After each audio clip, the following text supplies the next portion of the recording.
Trumped Literacies, a new model for information and knowledge in claustropolitan times. This keynote is delivered for VALA 2024 by Tara Brabazon.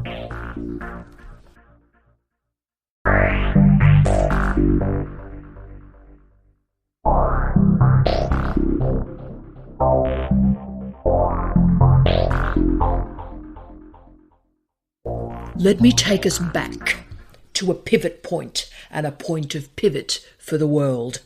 On October 7, 2016, 1 month before the US presidential election, the Washington Post did what the Washington Post has so frequently done, that is, make the news as much as deliver the news. The Post published a video and an article showing that the presidential candidate, Donald Trump, and the television host, Billy Bush, were having a conversation about women, sex and power. It was in 2005, and they were both about to film an episode of Access Hollywood. In this post-released video, Trump described how he seduced a married woman. In full alpha mode, he said to Bush, quote, "I don't even wait. And when you're a star, they let you do it. You can do anything. Grab 'em by the pussy. You can do anything." End of quote. This video was recorded soon after Trump's marriage to Melania, while she was pregnant with their son, Barron. There were many public and press responses to this astonishing statement. It was indeed the October surprise. Groping is illegal and considered sexual assault, and instead Trump became president. But this story continued in an unexpected way. In May 2024, Donald Trump was found guilty of 34 felonies. A jury found him guilty of falsifying business records to cover up extramarital affairs before the 2016 election. $130,000 of hush money was paid to the adult entertainer Stormy Daniels. Sentencing was January 7. Our era is shaped by dueling sensations, irrationality and banality, repression of women and alpha male excesses, catastrophic wars and climate emergencies, and generative AI panics over cheating and/or learning. Today, I want to build an integrated model, a matrix, if you will, of literacies, to understand what is happening. How a pussy grabber became president.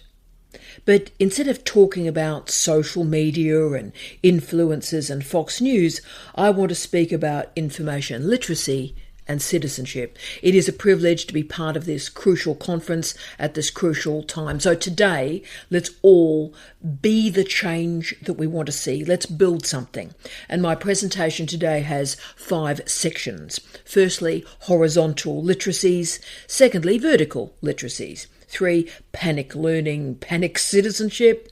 Fourthly, situated literacies. We look at the claustropolitan context. And we finish off by exploring Donald Trump, populism and ignorance studies. But let's start with the first section, horizontal modelling of literacies. The last 25 years has seen a transformation in capitalism and modernity, resulting in complex new dialogues between work and leisure, production and consumption, information and knowledge, living and shopping, living and literacy. September 11, the global financial crisis, a series of wars, pandemics, intensified the speed of change, if not our capacity to reflect on the change. Transformations in media platforms have woven through these individual and societal conversations. Change has been collapsed into progress, and shopping, rather than learning, has offered the metaphors and models of our time. We live in an era of influencers rather than intellectuals. There has been one really unproductive assumption that if a media or platform is used in a leisure-based context, that it will be intrinsically useful and beneficial in a working or educational context. Now, as someone who's written on educational technology for just about 30 years, what I've learnt from the waste and the obsolescence of online learning is we must never start with the technology. We have to begin with the learning goals. And once these are established, then we can consider the appropriate platforms and interfaces. Google, social media, YouTube, generative AI interfaces are all very easy to use. They feature a lot of nonsense. They feature a lot that is of value. But what is required is a strong curriculum with carefully scaffolded topics, tropes and theories, considered assessment, and a series of peer review and validated reflexive loops to ensure a tight alignment between learning goals and assessed outcomes. At its most basic, the blinking cursor of Google's search box captures this problem and challenge. It's so easy to just type a few words into a box, but it's incredibly difficult to possess the vocabulary and knowledge to know the most effective words to deploy to extract the best results. When teachers and librarians celebrate the signifier, celebrate the form, celebrate the media, they're decentering how it is used. This is not only a denial of content or context or expertise or professionalism, but a validation of the new rather than the useful. Too much focus has been on how to use these platforms and interfaces rather than exploring why we are using them. I'm sure you, like me, we've all attended far too many dreadful seminars and sessions on generative AI when some random in a polyester shirt and bad shoes tells us about the zombie apocalypse that waits for us if we don't use generative AI right now. The choices presented to us are non-choices. With all the discussion of cheating, we've displaced conversations about learning. Now, I'm so old that I've seen this evangelical celebration of the new many, many times, and the imposition of fear and ridicule and name-calling on the dissenters who are underwhelmed by the new. Through each of these evangelical celebrations, we've been told everything would change and you either get on that train or you're left behind. But what is being displaced and actually left behind was a discussion of academic standards, research integrity and rigour, governance and regulation, and of course information literacies. Through my career, my role really has been as an old goth, wandering, nay shambling around higher education, summaring that old Watergate line. Follow the money.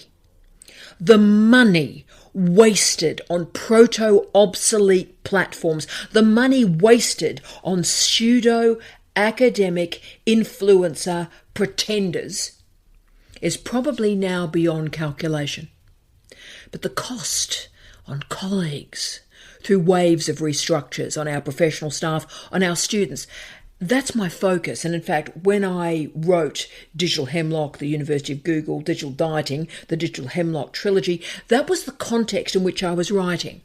And I talked about the Google effect.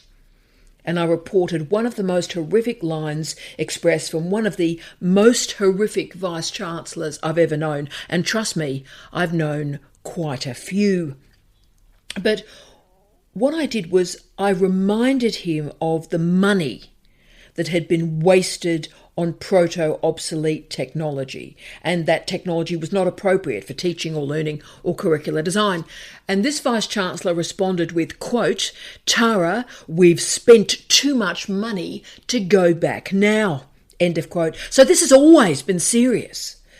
But with the corporatisation of higher education, restructures and sacking of staff, exploitation of casual staff, the disrespect of public good, public libraries, public education, and the rise of the right, particularly the libertarian right, means that it's time to stand up to these techno-evangelists and academic influencers and return information literacy and academic literacy to our discussions. So part of my intervention today is as a breaker in the ideology of the last quarter of a century. And what I'm doing to create this breaker in this ideology is to instigate and embed a horizontal model of literacy through a degree structure, spanning from first year of an undergraduate degree right through to the final weeks of a doctoral program. So my focus from those first few weeks in an undergraduate degree right to the submission of a PhD for examination has been creating movement between literacy modes. The model and inspiration I deploy for this work was developed by Mary Mackin Horowick. She was investigating continuities, not revolutions, movements between platforms and ideas, not an evangelical grasping onto one media, software or hardware intervention. She constructs a model of literacy that moves through both education and life. She presents a 4-tier model of literacy, moving from everyday literacy to applied to theoretical to reflexive. But the key in the model is movement, trying to ensure that all of us as students of knowledge keep moving, keep reading and keep thinking. Everyday literacies are gained in the home and the family, confirming the importance of spoken language and oral culture, and they activate personal growth and development. Applied literacies involve the attainment of particular expertise. We often call this skill development. Vocationalism is part of applied literacies. Then we move to theoretical literacies, to insert literacies into an academic discipline, into a knowledge community. It involves the production and the interpretation of texts and the development of epistemology. The theoretical tier is where most of the work we conduct at schools and universities takes place. Finally, there is reflexive literacy. This is a form of critical literacy, and it involves understanding and negotiating social diversity, questioning epistemology, questioning the limits of specialised knowledge systems, challenging common sense, and for most of us, trying to understand how different meaning systems work best on particular media platforms, so taking multimodality seriously. A lot of provocative hypotheses exist here. The first one is that critical literacy is not an add-on to literacy debates, but it does require the initial development of instrumental modes. So in other words, in this horizontal model of literacy, an everyday familiarity with spoken language does not inevitably lead to the development of academic knowledge. There must be an intervention, a conscious desire and action to move students and citizens through the stages of literacy. Without these interventions, particularly by librarians and teachers, much of the population will stay in applied literacies, using Google to shop, not even aware of refereeing or the difference between blogs and an academic article. And this has profound consequences for citizenship, and we're seeing this around the world. Remember, my presentation today is titled Trumped Literacies. And that phrase is saturated with meaning. Mack and Horowick argue that there is a linear and progressive relationship between literacy modes, disagreeing with those who argue that students can learn to read and challenge what they read at the same time. The problem is that most of us in our daily lives, including our lives in education, stop at applied literacies. So we develop certain skills, but we're not able to arch into disciplinary knowledge or post-disciplinary knowledge. And this is sometimes justified through the ideology of employability. The concern for Mary Mackin Horowick's model, which she doesn't address and we really need to, is how we move learners, how we move citizens from one stage of literacy to the next. And further, if any of us are trapped in a lower stage of literacy, do we even know that these other modes of literacy are available? Without intervention, we'll have a generation of citizens locked in applied literacies and skill development, not aware that higher order modes of literacy are even available. So our goal is to create strategies through curriculum to first create consciousness of diverse literacy modes and knowledge systems, and secondly, the capacity to move between them. So while Mary Mack and Horowitz's horizontal model of literacy is incredibly useful, our time is revealing unique challenges, particularly content creation from those who have not read much quality content in the first place. Therefore, the second stage of my presentation today explores vertical modes of literacy. Google was the midwife for the proliferation of the 3Ds through education, leisure, work and social life. And the 3Ds are digitisation, disintermediation and deterritorialisation. But the domestication of computers, software, hardware, cameras, recording equipment, and the proliferation of a multifunctional and then a smart mobile phone created an explosion of content that could be searched through Google. Content management systems lowered the entry level for the construction of websites. Blogs exploded in number and scale through 2001, and this was matched by the iPodification of popular music and then the iPhoneification of everyday life. Consumers became producers and content became mobile, searchable, remixable and stitchable. But this history does not suggest how information literacy has transformed through these movements in hardware and software. Put another way, what happens to wetware rather than hardware and software?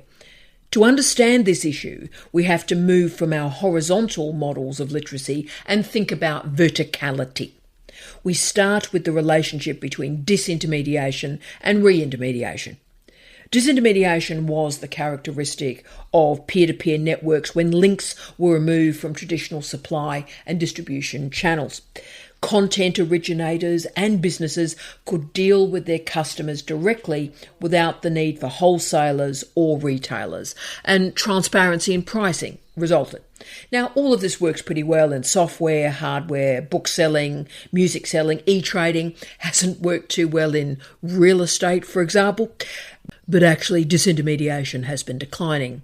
New middlemen arrived, offering new services such as product evaluation through comment culture, or a ranking of search results like Google through sponsored links, or directing of traffic to corporate sites like Facebook. So these new gatekeepers shift traffic from specialist sites and information sources. But through re-intermediation of Google or Facebook or Instagram, the inexperienced searcher is directed time and time again to basic and generalist information sources. Certainly there is the potential to use re-intermediation in different ways to bring back thought leadership and expertise. And this type of re-intermediation is actually necessary for education.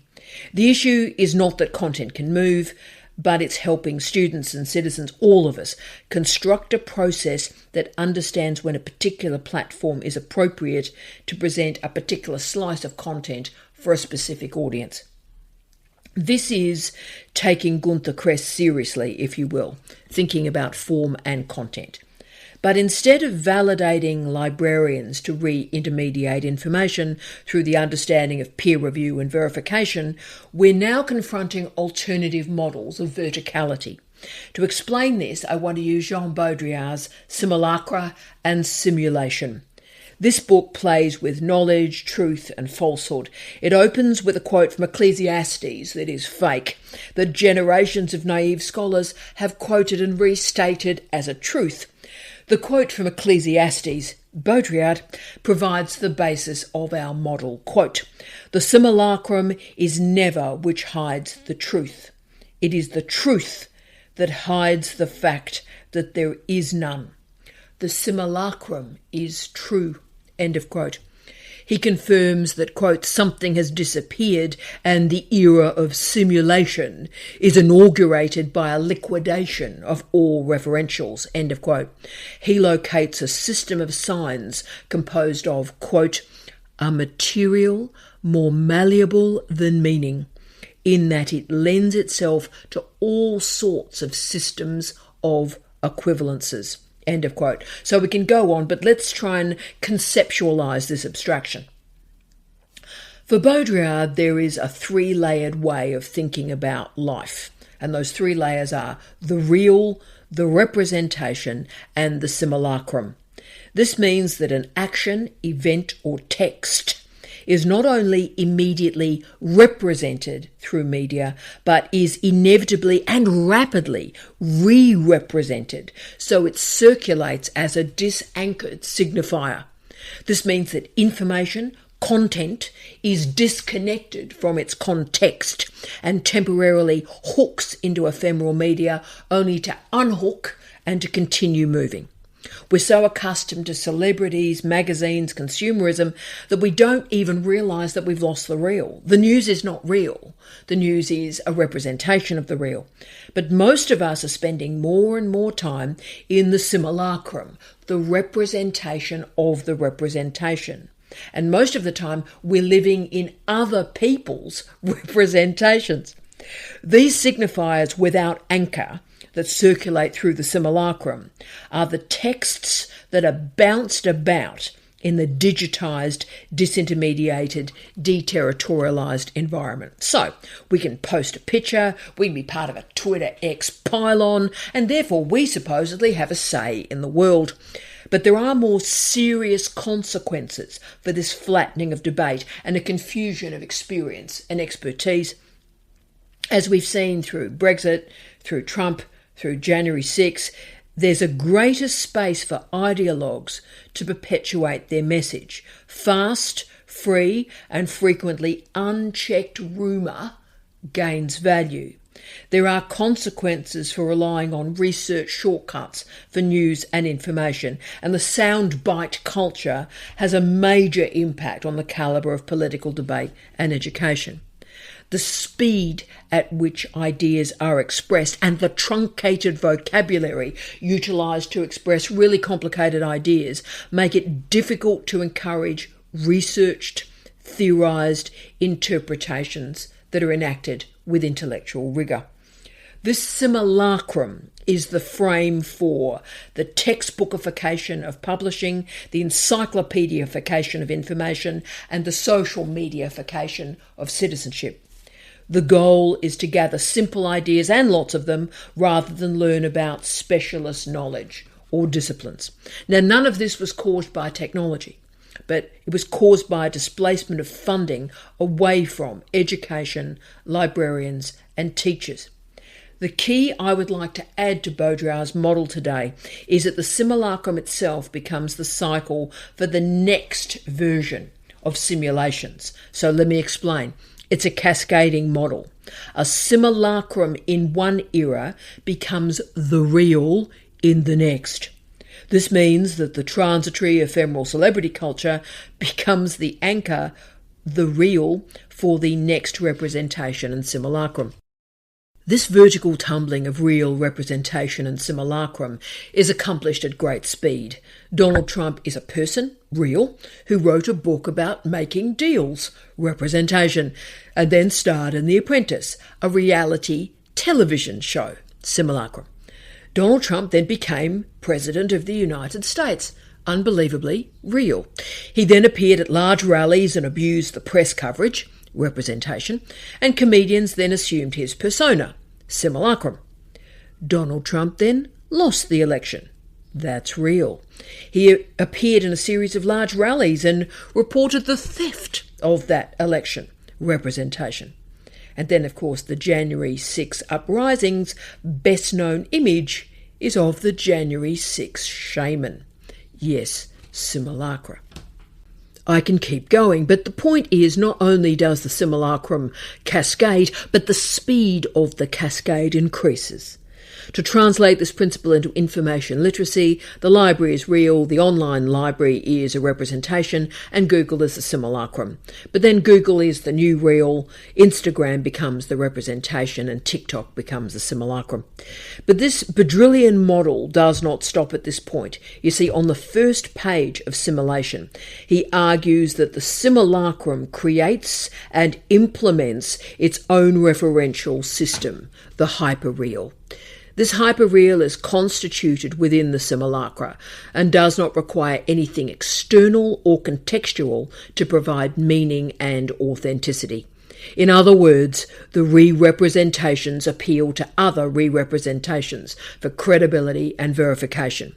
What the hyperreal configures is a system whereby representations talk amongst themselves, disconnecting even further from any notion of the real. The simulacrum becomes the real for the next cycle of significations. It is a cascading model. This movement and change was described by Baudrillard as, quote, replacing, end of quote. He stated, quote, Nazism, the concentration camps, or Hiroshima, did all these things really exist? The question is perhaps an intolerable one, but the interesting thing here is what makes it logically possible. And in fact, what makes it possible is the media's way of replacing any event, any idea, any history with any other. End of quote. This remains a controversial and disturbing passage from Baudrillard. In the wrong hands, he could appear a Holocaust denier, but his argument is actually much more complex. He explains how and why Holocaust deniers are possible, or indeed Charles Darwin deniers, or the Flat Earth movement, or indeed Brexit, Donald Trump, or ScoMo with his ukulele.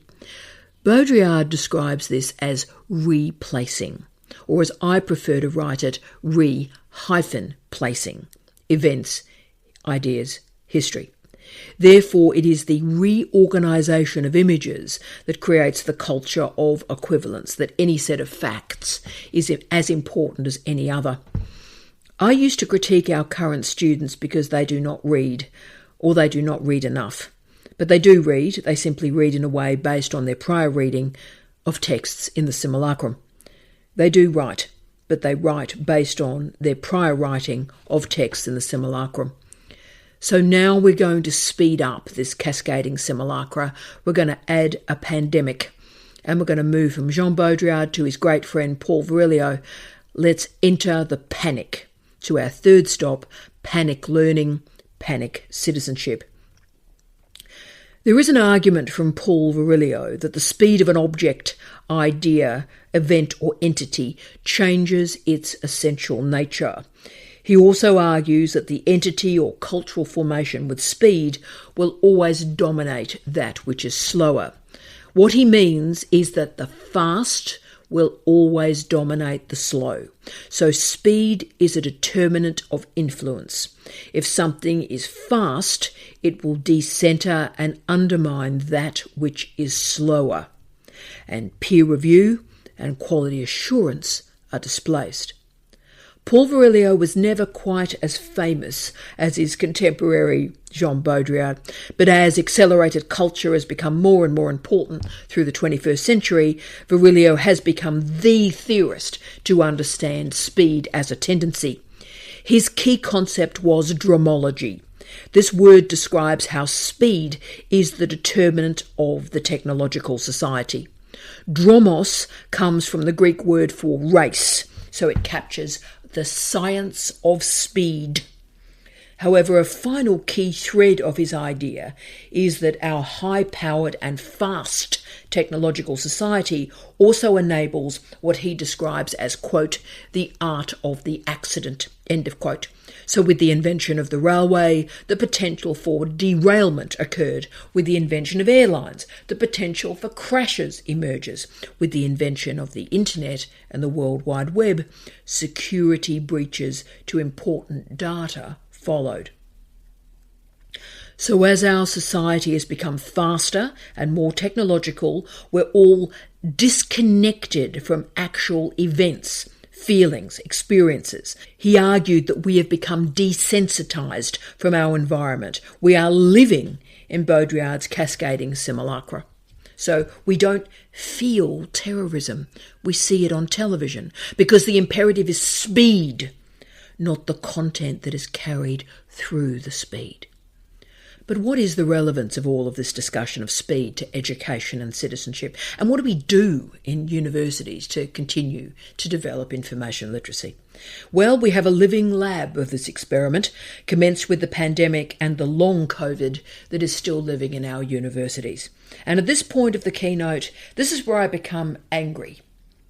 Now, I try and sort of stay stroppy, but that won't hold, because as an Australian woman working in the humanities, anger is my primary socialisation, and then it translates into rage, frustration, bitterness, and then despair.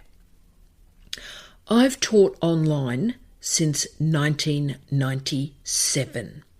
Since that time, incompetent leaders without expertise in teaching and learning have bought proto-obsolescent digital platforms, breaking the first rule of curricular design to start with the learning outcomes and then work out the media platforms that are required to deliver them.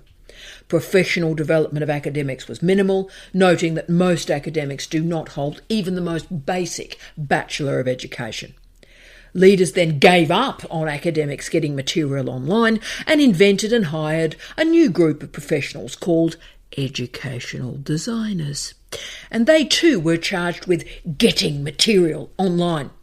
Quality was never really of great concern. Speed was the key. And as Virilio has shown, that which is fast dominates that which is slow. This means that steps in considering policies, procedures, governance are truncated or skipped. There is no discussion of what occurs if we have a generation of students that cannot write without the assistance of applications, that have truncated the intricate and granular process of how to construct academic prose. We focus on the benefits of speed rather than the losses of speed. And with the pandemic, the panic to get stuff online resulted in a truncation of time between learning design, backward mapping, and assessment design. The COVID-19 pandemic shattered international higher education like a crazed window pane, and only one option was available: panic learning. This accelerated movement to online learning was a desperate act for institutions, rendering redundant many of their staff because of the severe financial hardship.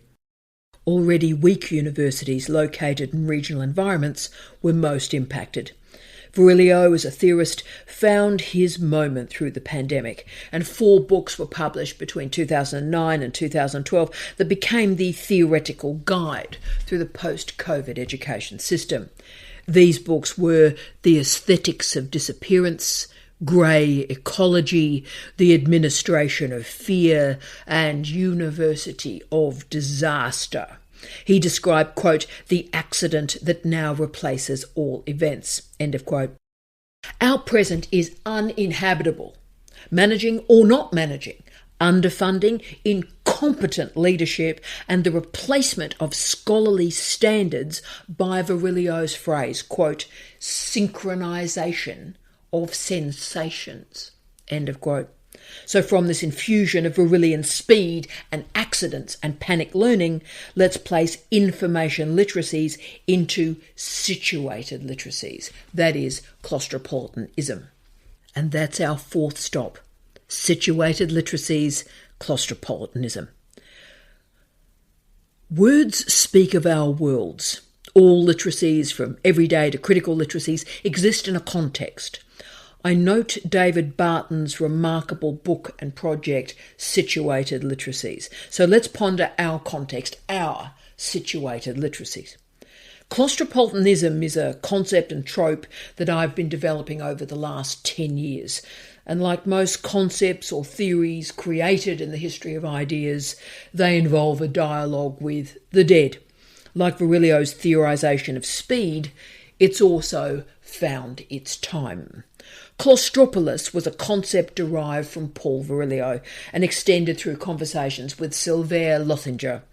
In 2008, in his book Pure War, Virilio described our current era as moving from cosmopolis to claustropolis, and note the date, 2008, the global financial crisis. Another one of those pivots where the world changed, where public good became less important than private bailouts. And within months, this bizarre collective forgetting of what the banks had done to the world through enacting ridiculous risks for ridiculous profits. So casino capitalism, to cite the great Andrew Mano, was subsidised. Public health, public education, public libraries paid the stake. The banks recovered quickly, the bonuses returned, the stock market soared.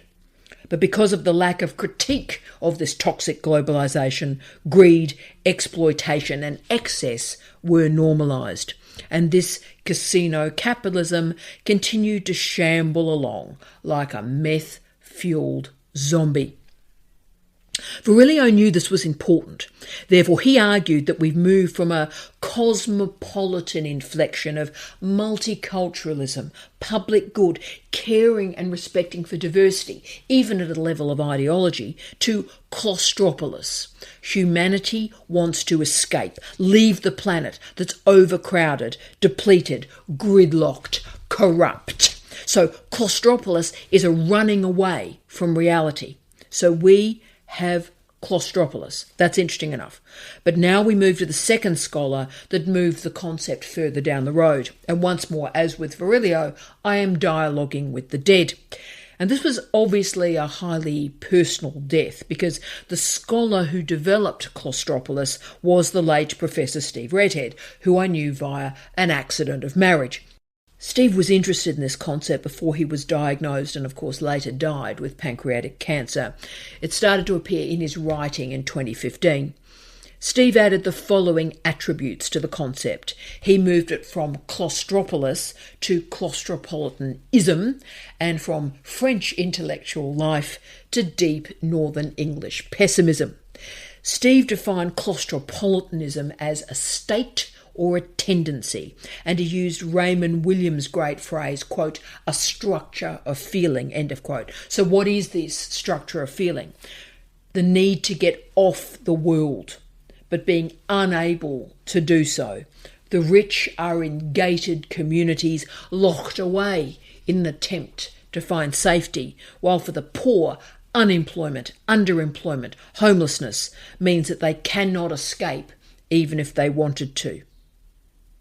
Claustropolitanism explains what happens to the working class no longer in work. The middle class are locked in a digitised, globalised, casualised workplace where they are endlessly re-proletarianised, endlessly clocking in through their beeping mobile phone. Claustropolitanism is a structure of feeling. Not only are our houses foreclosed, our lives are foreclosed. So I'm using this trope to understand what COVID has done to the world. Claustropolitanism is a global condition, but it's not the positive globalisation of the cosmopolitan sociologists of Ulrich Beck, of Scott Lash, of John Urry, affirming the value of movement, of people and goods and money. This is globalisation of borders, of refugees, of xenophobia, of fear, of war, of infection. The claustropolitanism lens focuses on the foreclosing of the world. The world is dangerous, crowded, greedy, and toxic. Mobile phones are our prophylactic. Screens mask us from a multi-sensory lived experience, creating a world in miniature, bouncing through ephemeral media while endlessly looking down. The world is shrinking. We want to get off, we want to get out, but we're trapped. The left is dominated by identity politics. The right is dominated by hyper-individual self-absorption. And it seems almost impossible to move from me to we, to move from scrolling to reading. In our present, stuffed with death and disease and ignorance. A functional university is required to return information literacy to public debates and to reshape the context into which we place our social, cultural, intellectual and political lives. COVID capitalism has lied to us. But by studying the sickness in capitalism and the sickness of capitalism, we can acknowledge the ruthless reality of teachers and librarians, medical and health professionals, the service sector, the arts and the glams. Our universities are in a sorry state. They were before COVID. All crises only intensify what already exists. But our claustropolitanism lens demands that we ask what is in the public good. This is not and has never been a rhetorical question. Claustropolitanism asks that we understand knowledge in its fullness, its scope, its complexity, not a calcification of the humanities and the social sciences, cowed and caroled back into traditional disciplines, not the calcification of the sciences, lacking courage and releasing autonomy and choice to the ranking of journals, citation metrics, outrageous open access fees, national funding priorities and industry partnerships. So now that we have this situated literacy, let's integrate our horizontal and vertical literacies within claustropolitanism to probe what is happening. Let's finish with part 5, Donald Trump, Populism and Ignorance Studies.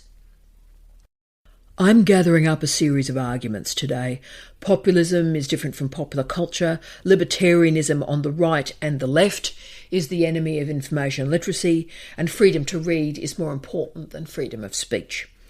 When our culture values populism, libertarianism and freedom of speech, we end up with our current culture. Brexit, Donald Trump having a second go at a presidency, and anti-vaxxers. I can continue my list.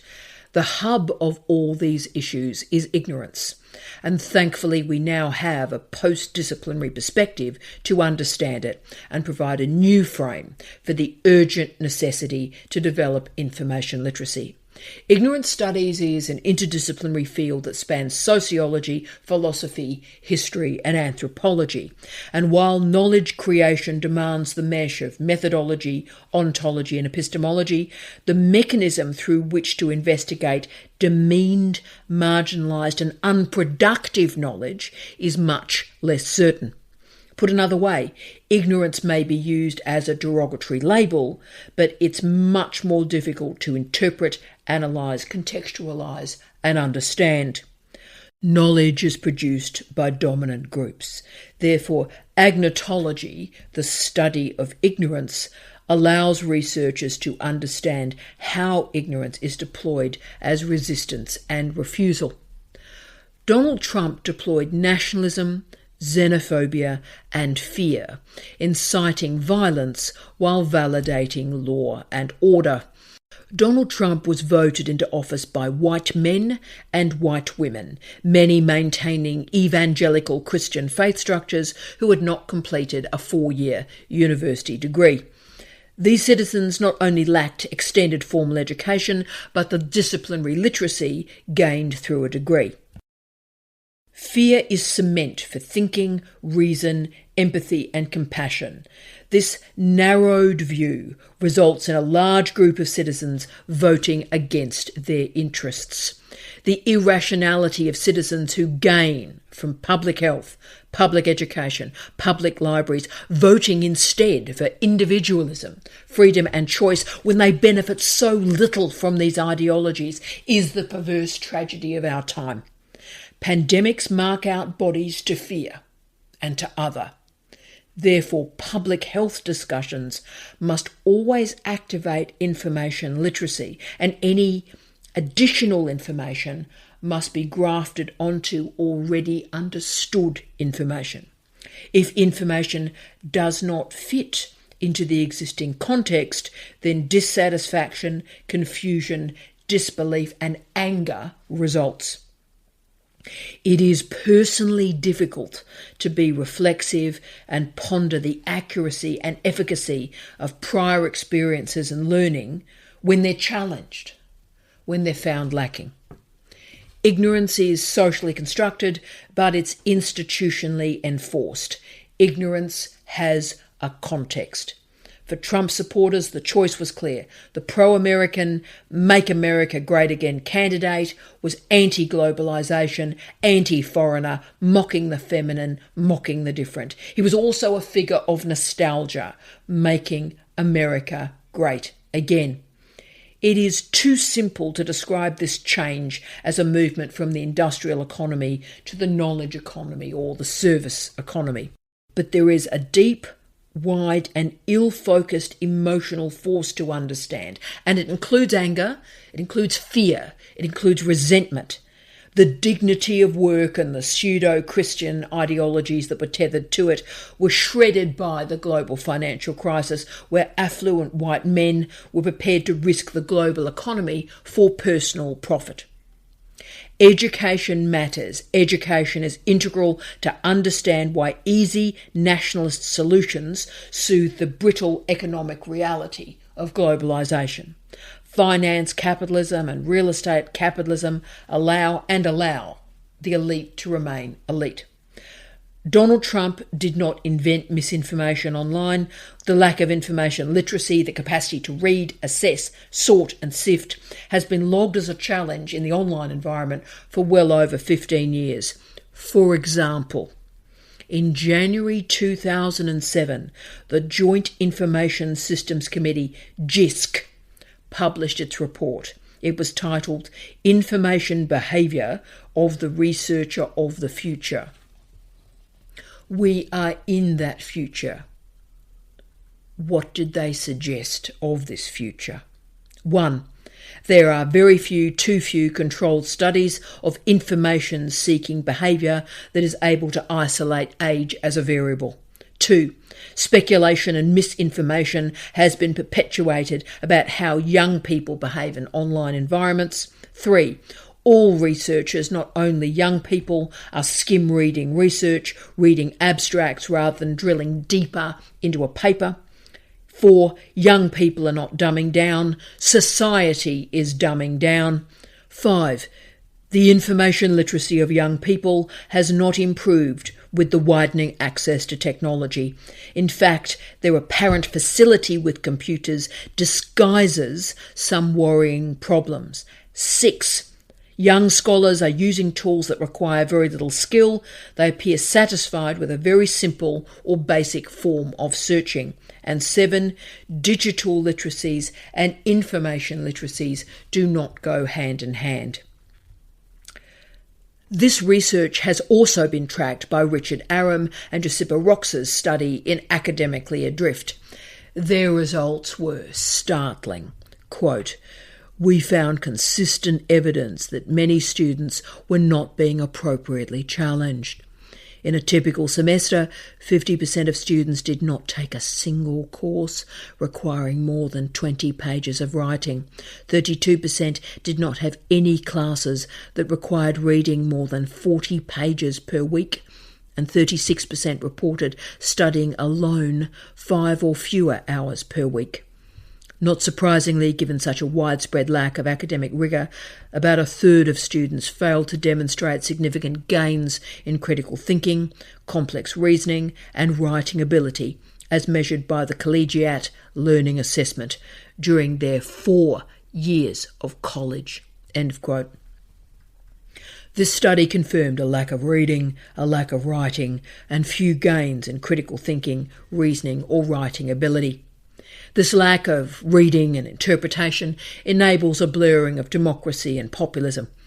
Democracy is based on the majority of the population voting for representatives who conduct politics in a way that represents the people. If they fail to do so, then they are removed from office. There is accountability. Populist leaders do not require a mitigating stage of representation. They represent the people without evidence or verification. It is here that the book on the Trump era is positioned, Michael Wolff's Fire and Fury. Woolf logged Trump's, quote, difficulties with reading, writing and close focus, end of quote. But the book remains important for its interpretation of the media environment. Woolf argued, quote, the media, adopting a shocked morality, could not fathom how being factually wrong was not an absolute ending in itself, end of quote. Why did the pussy-grabbing comment not matter so much to citizens? Well, we're in the era of Trumped literacies. Facts do not matter in a populist culture. We live in post-content times. Confusion is the point. It's not blocking the point. We as scholars, we as citizens, require new, radical, edgy and passionate methodologies, epistemologies and ontologies to engage with this social, cultural, economic, intellectual maelstrom. It's necessary to poke and probe the silent majorities. And for the last time, we return to Baudrillard and his In the Shadow of the Silent Majorities and the Agony of Power. He investigated the role of the masses in what he describes as, quote, the end of the social, end of quote. Baudrillard offers a unique theory of power, incorporating what he calls a double refusal, by which he means the sovereign's refusal to dominate as well as the subject's refusal to be dominated. The double refusal provides a framework to understand the irrationality, the denial of power. A leader cannot lead, citizens refuse to be led, the double refusal. Through this century, we have seen embarrassing, shameful, banal, ignorant moments.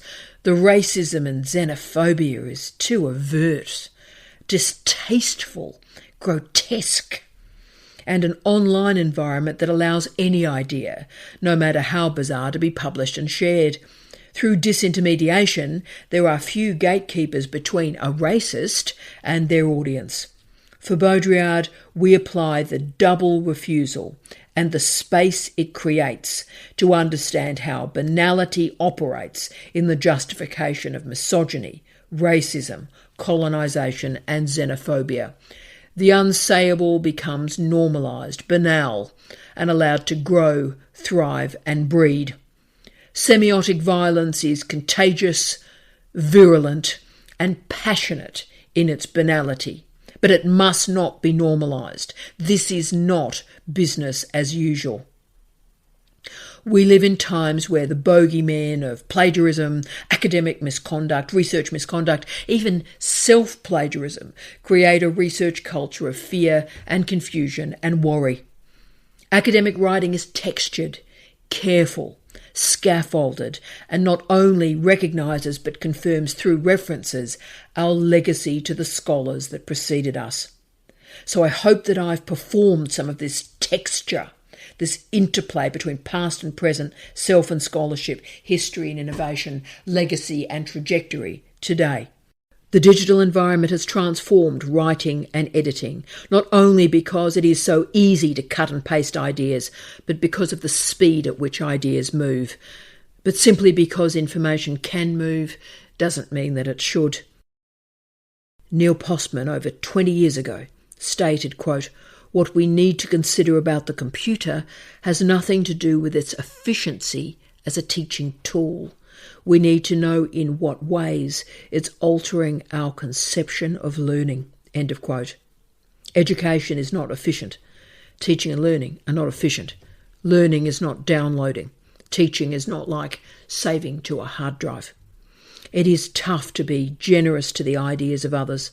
The first instinct, particularly in a Twitter age, is to give an idea a good shake and attack. But trolling is not thinking. Paul Virilio titled one of his books, "The Administration of Fear." We must not allow fear to be administered. Fear must be addressed. Expertise must be confirmed. Effective public policy must be developed. We have a choice. We can administer fear in claustropolis, or we can lead with rigour and evidence into a future that has understood and remembered the events of the past. We as academics can be complicit in neoliberalism that places economic value and individual choice ahead of regulation and governance. Or we can stand for a new research ethics and be part of the project to discover new meaning and purpose for higher education.